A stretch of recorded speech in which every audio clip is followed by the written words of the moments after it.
Assalamualaikum warahmatullahi wabarakatuh. Selamat pagi anak-anak. Bagaimana kabarnya hari ini? Semoga kalian selalu diberi kesehatan dan selalu semangat untuk mengikuti pembelajaran PPKN.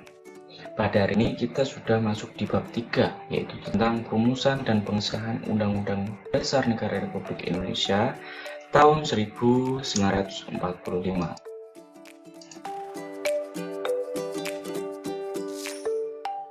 Pada pertemuan awal, pada bab 1, kita sudah mempelajari tentang BBUPKI dan PPKI.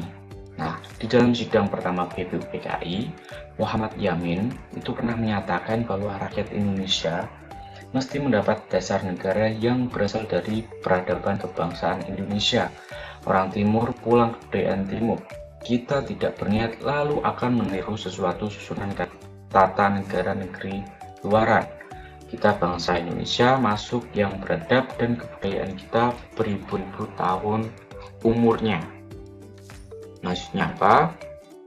Nah, dengan kedalaman ilmu dan pemikiran serta kesadaran akan nilai kebangsaan, para pendiri negara menyepakati dasar negara Indonesia, yaitu Pancasila dan Undang-Undang Dasar tahun 1945 yang dijadikan sebagai konstitusi negara atau hukum dasar negara.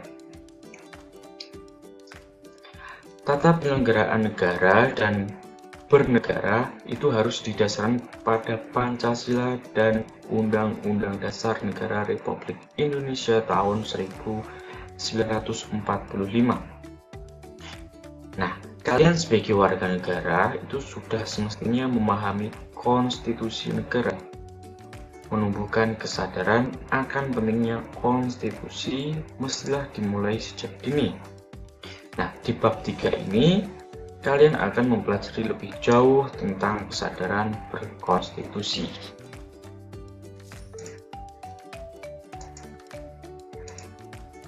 Oke, kita akan mempelajari tentang pengertian konstitusi. Apa sih konstitusi itu?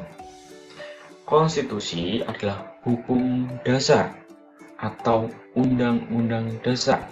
Nah, konstitusi, hukum dasar atau undang-undang dasar ini itu menjadi pegangan dalam kehidupan bermasyarakat, berbangsa, dan bernegara. Pegangan dalam mengatur penyelenggaraan pemerintahan negara. Dan konstitusi ini merupakan hukum yang tertinggi dalam suatu negara. Pada umumnya, suatu konstitusi memuat kesepakatan dasar yang dibuat oleh suatu bangsa yang meliputi 4 hal utama, yaitu kesepakatan tentang yang pertama, tujuan dan cita-cita bersama. Terus yang kedua, yaitu aturan-aturan hukum sebagai landasan pemerintahan atau penyelenggara negara. Yang ketiga, bentuk negara dan prosedur ketatanegaraan. Yang keempat, yaitu adanya jaminan terhadap hak-hak asasi manusia dan warga negara. Nah, kita sudah membahas tentang pengertian konstitusi. Sekarang kita akan membahas tentang tujuan konstitusi. Konstitusi itu ada dengan tujuan membatasi kekuasaan penyelenggaraan negara, sehingga nantinya para penyelenggara tidak bertindak sewenang-wenang dan dapat menjamin hak-hak dari para warga negara. Tujuan konstitusi itu merupakan sebuah gagasan yang dikenal dengan nama konstitusionalisme. Maksud dari konstitusionalisme adalah suatu gagasan yang melihat kedudukan pemerintah atau penyelenggara pemerintah sebagai sebuah kegiatan yang diselenggarakan oleh, untuk, dan atas nama rakyat. Jadi penyelenggaraan pemerintahan itu dilakukan oleh rakyat, dan pemerintah ini atau penyelenggaraan pemerintahan ini bertujuan untuk mensejahterakan rakyat. Maka gagasan konstitusi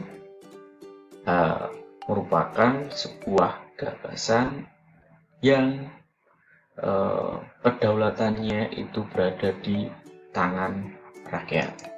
Nah, hal ini sesuai dengan pasal 1 ayat 2 Undang-Undang Dasar Negara Republik Indonesia yang berbunyi kedaulatan berada di tangan rakyat dan dilaksanakan menurut Undang-Undang Dasar. Oke, sampai sini jelas ya. Jadi konstitusi itu merupakan suatu aturan untuk membatasi kekuasaan penyelenggara negara sehingga nantinya para penyelenggara ini tidak bertindak sewenang-wenang dan dapat menjamin hak dari warga negara. Dan tujuan konstitusi merupakan sebuah gagasan yang dikenal dengan nama konstitusionalisme. Jadi penyelenggaraan pemerintahan ini merupakan sebuah kegiatan yang diselenggarakan oleh, untuk, dan atas nama rakyat. Hal ini dalam pasal 1 ayat 2 Undang-Undang Dasar Negara Republik Indonesia tahun 1945 itu berbunyi kedaulatan berada di tangan rakyat dan dilaksanakan menurut Undang-Undang Dasar. Jadi intinya dalam pasal tersebut negara Indonesia menganut paham konstitusionalisme. Setelah kita mempelajari tentang pengertian konstitusi, terus tujuan konstitusi, sekarang kita akan mempelajari tentang apa sih itu fungsi konstitusi. Adanya konstitusi sebagai suatu negara mempunyai fungsi sebagai berikut. Yang pertama, membatasi dan mengendalikan kekuasaan penguasa agar dalam menjalankan kekuasaan itu terhindar dari kesewenang-wenangan terhadap rakyat. Yang kedua, memberi suatu rangka dan dasar hukum untuk perubahan masyarakat yang dicita-citakan dalam tahap berikutnya. Terus yang ketiga yaitu digunakan sebagai landasan penyelenggaraan negara menurut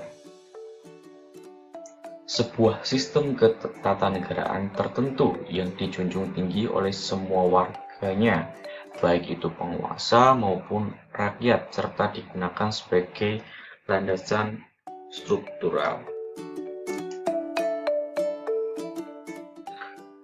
Selanjutnya yaitu kedudukan konstitusi. Kedudukan konstitusi dalam berbangsa dan bernegara itu sangat penting karena menjadi suatu ukuran mengetahui aturan pokok yang berlaku dalam penyelenggaraan negara ataupun masyarakat dalam sistem ketatanegaraan. Jadi kedudukan konstitusi ini merupakan suatu aturan pokok yang berlaku dalam penyelenggaraan negara maupun di masyarakat. Dan kedudukan konstitusi itu merupakan hukum tertinggi karena konstitusi mempunyai kedudukan lebih tinggi dibandingkan dengan peraturan-peraturan lain, semisal kayak peraturan pemerintah, peraturan gubernur, peraturan bupati, atau peraturan desa. Maka dari itu, aturan yang tingkatannya berada di bawah konstitusi seperti peraturan-peraturan yang saya sebutkan tadi itu tidak akan dan tidak boleh bertentangan dengan konstitusi atau undang-undang dasar. Selanjutnya yaitu jenis-jenis konstitusi. Konstitusi tertulis adalah aturan-aturan pokok dasar negara, bangunan negara, dan tata negara yang mengatur kehidupan satu bangsa di dalam persekutuan hukum negara.